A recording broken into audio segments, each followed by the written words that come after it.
Top topik pertama, Badan Nasional Pembangunan Bencana BNPB membuka ruang pengaduan bagi masyarakat terdampak bencana di Aceh, Sumatera Utara, dan Sumatera Barat yang merasa rumahnya rusak, namun belum tercantum sebagai penerima bantuan rehabilitasi.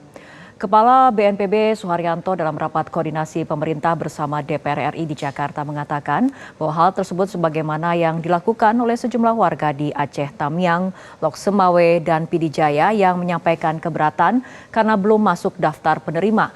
Langkah tersebut dilakukan untuk memastikan tidak ada warga terdampak yang terlewat dalam proses pendataan. Percepatan penyaluran bantuan tetap mengedepankan prinsip kehati-hatian dan akurasi data. BNPB juga terus berkoordinasi dengan BPS dan Kementerian Teknis terkait guna memperbarui data kerusakan secara berkala. Percepatan pembangunan rumah hunian sementara menjadi prioritas pemerintah melalui Satuan Tugas Percepatan Rehabilitasi dan Rekonstruksi Pasca Bencana Sumatera untuk mendukung masyarakat terdampak memasuki masa pemulihan awal.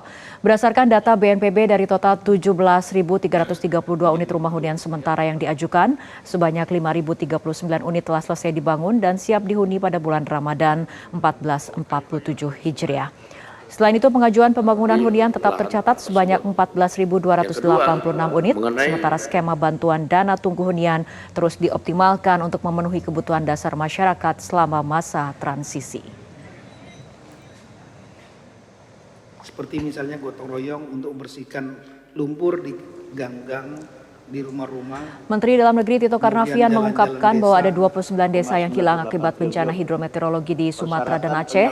Menurutnya, desa yang hilang memerlukan tindakan yang pasti berupa revitalisasi atau penghapusan nama desa dari administrasi pemerintahan. Selain itu, Mendagri mengungkap ada bantuan dari diaspora Aceh di Malaysia tertahan di Bea Cukai. Para pengirim masih ada hubungan keluarga dengan penerima bantuan bencana di Aceh.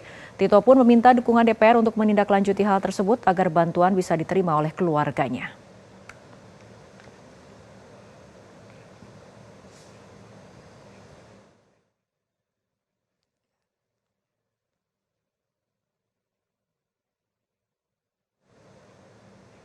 Wakil Ketua DPR RI Sufmi Dasko Ahmad menolak usulan Mentan Andi Amran Sulaiman agar bantuan diaspora Aceh berupa minyak dan gula di Malaysia diuangkan karena menilai usulan Mentan tidak praktis dan justru akan memperlambat penyaluran bantuan kepada warga Aceh yang tengah menderita akibat bencana.